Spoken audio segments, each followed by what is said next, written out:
روحانی طریقے سے علاج کی شرعی حیثیت بتا دیکھیں. یہ جب وہ ایک آیا تھا وہ کردستانی جو بٹ بنا کے گیا پوری پاکستانی قوم کو، اس وقت میں نے جو 5 طریقہ علاج بتائے تھے وہ آپ میری ویڈیو تفصیل سے دیکھیں. اس میں ایک روحانی طریقہ علاج بھی تھا، لیکن روحانی طریقہ علاج بھی ان بیماریوں کے لیے، ہر بیماری کے لیے تو نہیں ہے. یعنی دنیا میں کوئی دوائی ایسی نہیں ہے، کوئی دم ایسا نہیں ہے جو بچے کا ختنہ کر سکے. ہاں آئے ہو نا داڑ تلے جی ہے روحانی بائی پاس، اور چھڑ دو بائی پاس ختنہ کر کے دسو جی نہ ہویا نا تے چھوڑ دو.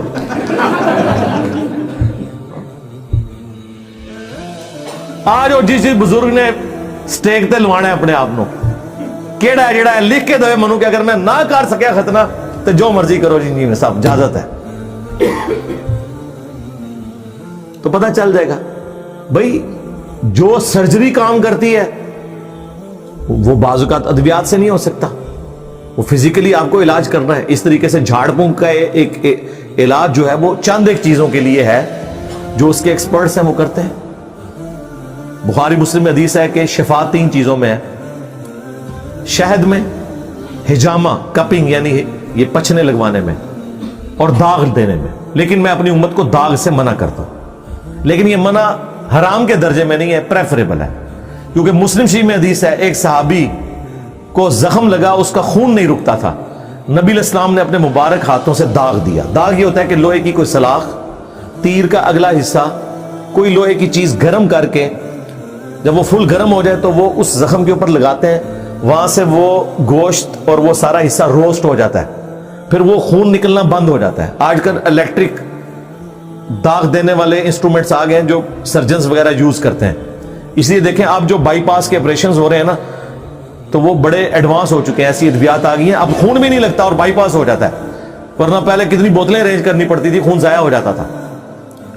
تو نبی علیہ السلام نے خود وہ طریقہ علاج استعمال کیا. آپ نے پھونک کیوں نہیں مار دی؟ کہیں اللہ نے چاہا تو ہو بھی گیا. بخاری میں حدیث ہے ایک صحابی کی پنڈلی کی ہڈی ٹوٹ گئی، نبی علیہ السلام نے ہاتھ پھیرا، ٹھیک ہو گئے. لیکن یہ 1-2 واقعات معجزانہ طور پہ ہیں، ادروائز نبی علیہ السلام پورا علاج کرواتے تھے. اور علاج کرنا ہے، جو چیز اس طرح کی سرجری والی ہے وہ دم کرنے سے نہیں ٹوٹی ہوئی ہڈی جڑ جائے گی، وہ نبی علیہ السلام کا ایک معجزہ تھا. اگر آپ کو اپنے بزرگوں پہ اعتماد ہے تو توڑوائیں اپنی ٹانگیں اور ٹائم قیامت تک جائے کروا کے دسو کسی کو سیدھا. اس طرح نہیں ہوتا میرے بھائی. معجزات جب اللہ تعالیٰ کسی کے لیے چاہے ظاہر کر دیتا ہے، لیکن آپ نے معجزات اپنے بابوں کے لیے مانے ہوئے ہیں تو پھر بہتر یہی ہے کہ پریکٹیکلی کر کے بتائیں. آپ جو آپ کلیم کر رہے ہیں وہ کر کے بتائیں. کہتے ہیں نا بزرگ جو ہیں وہ اگر جو ہے وہ کیمرہ اور سیٹلائٹ جو ہے وہ سارے بر اعظموں میں ایک کمرے میں بیٹھ کے دیکھ سکتا ہے تو اللہ کا ولی کیوں نہیں دیکھ سکتا؟ چھاڑ دو سرکار، کوئی مسئلہ نہیں ہے. اگر پی آئی اے کا پائلٹ جہاز اڑا سکتا ہے تو بزرگ کیوں نہیں اڑا سکتا؟ بٹھائیے سارے بزرگانوں اور کاکپٹ سے جو ہے پائلٹ کو کہے جی آپ تو نکلے نا، یہ اڑانے والے جی کیا مسئلہ تھی جا کے لینڈ کرنا ہے انہوں نے جتنے کر رہا ہے. نہیں اگر یقین ہے تو کرے نا. کہتے ہیں نا روحانی علم تو جو ہے وہ اوپر ہے اس دنیاوی علم سے، اور اس دنیاوی علم کو یہ کر رہے ہوتے ہیں اللہ کے بندوں خدا کے لیے. نبی علیہ السلام نے جب مختلف بادشاہوں کے پاس خطوط لکھے ہیں تو ان زبانوں کے ایکسپرٹ بندے بلوائے ہیں، ان کی زبانوں میں لکھوائے ہیں. اس طرح نہیں ہوتا جس طرح آپ سمجھتے ہیں. دنیا بقدر ایفٹ ہے. کبھی کبھار کوئی معجزانہ بات ہو جائے وہ الگ بات، وہ انبیاء کے ساتھ خاص ہے. باقی غیر انبیاء کے ساتھ نبی علیہ السلام کے مبارک دور میں بڑے عجیب و غریب قسم کے معجزات ہوئے ہیں، وہ بالکل درست ہے، وہ نبی کے معجزے ہیں. لیکن رسول اللہ کی وفات کے بعد جو کچھ ہے وہ دعا کی حد تک ہے. اللہ تعالیٰ چاہے تو کر دے، اللہ تعالیٰ چاہے تو نہ کرے. لیکن وہ اس طرح کے فوق الفطرت معاملات کوئی نہیں ہے. ہاں یہ ذہن میں رکھیے گا، یہ بہت مشکل کام. آپ بارش کی دعا کی ہو گئی، ٹھیک ہے، سمجھ آتی ہے بات کی. اس طرح کے معاملات ہو سکتے ہیں جو اللہ کے فزیکل فینومینا آف نیچر ہیں، ان میں اللہ تبارک و تعالیٰ کسی کی دعا قبول کر لیتا ہے. لیکن کبھی ایسا نہیں ہوا کہ جی کسی صحابی کی آنکھ نکل گئی ہے، دوسرے نے پھونک ماری ہے تو اس کی نظر واپس آ گئی. نہ کسی کی ہڈی ٹوٹی ہے تو یہ یا یہ جنگ قادسیہ اور یرموک میں صحابہ کرام کو جو زخم لگتے تھے تو وہ ایک دوسرے کو سورہ فاتحہ پڑھ کے پھونکتے تھے اور زخم ٹھیک ہو جاتا تھا. خدا کے لیے یار اس طرح نہیں معاملات ہوتے. دنیا کو اللہ نے بقدر ایفرٹ چھوڑا ہوا ہے.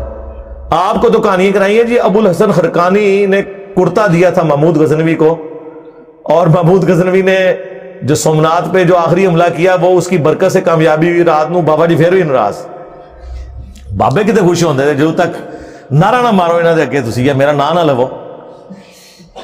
اور بابا جی کہندے نے ان کے کہ ناراض ہون کے تو نے میرے کرتے کی اتنی کم قیمت لگائی ہے. اگر تو یہ کرتا اٹھا کے یہ دعا کرتا نا کہ قیامت تک اس پلانٹ ارتھ پہ کوئی کافر باقی نہ رہے تو سارے مسلمان ہو جاتے. اچھا لوگ پڑھتے ہیں سبحان اللہ, لعنت ہے سنانے والے بھی سننے والے بھی. کیا صحابہ کرام قادسیہ اور یرموک میں رومنز اور پرشینز کے خلاف رسول اللہ کا کرتا لے کے گئے تھے؟ اور جب وہ کرتا حضور نے خود پہنا ہوا تھا ابو جہل نے تو پھر بھی کلمہ نہیں پڑھا.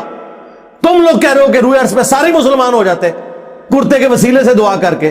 اور حضور کا تو کرتا وہ تھا جو واقعی شفا بھی دیتا تھا. مسلم شریف میں حدیث ہے کالا جبہ حضور کا نکالا اسما بنت ابی بکر نے, ان کا کہ نبی علیہ السلام پہ پہنتے تھے, ہم اس کا دھون مریضوں کو شفا کے لیے دیتے ہیں. یہ تو حضور کا چلے کرتا تھا. اور صحابہ کے بعد تو حضور کے جسم کے حصے تھے بال مبارک. کرتا تو بہت چھوٹی چیز ہے, وہ تو حضور نے پہنا نا جو آپ کے بال مبارک. صحیح بخاری میں حدیث ہے ام سلمہ نے حضور کے چند بال نکالے ایک ڈبیا میں اور کہا کہ یہ نبی علیہ السلام کے بال ہیں. ہمارے محلے میں کوئی بیمار ہوتا ہے میرے پاس وہ پانی کی پیالی بھیجتا ہے, میں اس میں گھول دیتی ہوں, شفا ہو جاتی ہے اللہ کے اذن سے. یار وہ بال لے کے صحابہ کرام رومن اور پرشینز کے خلاف جا کے لڑتے